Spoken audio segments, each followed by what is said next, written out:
Ахмет Байтұрсынұлы атындағы номер 7 жалпы білім беретін лицей орта мектебінің информатика пәні мұғалімі Тұрсынбек Айжан Қуатқызы.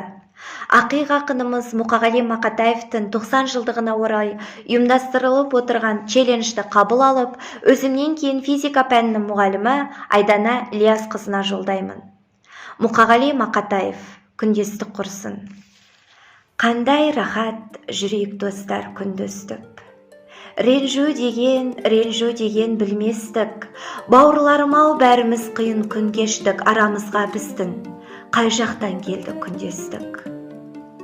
Жүруші едік қой, мұңымыз бірге арманда, армандап жүріп келдік қой осы орманға, көзімізді ашып қарай қатар таңдарға, күндестік құрсын жалғанда.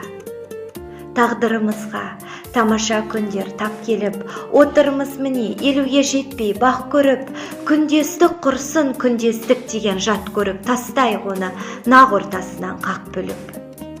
Елдер мен елдер, материктер мен материк, достасып жатыр татулық туын көтеріп, бауырластықтың жалауын бізде көтеріп, жарқын өмірден жауласпай жүріп өтелік. Қарасаңдаршы, қаншама достан айрылдық, біріміз нағыз, біріміз жалған қайғырдық, тазалайықшы махаббат деген айдынды қалыпқа түспей, тұрғанымызда маймылдық.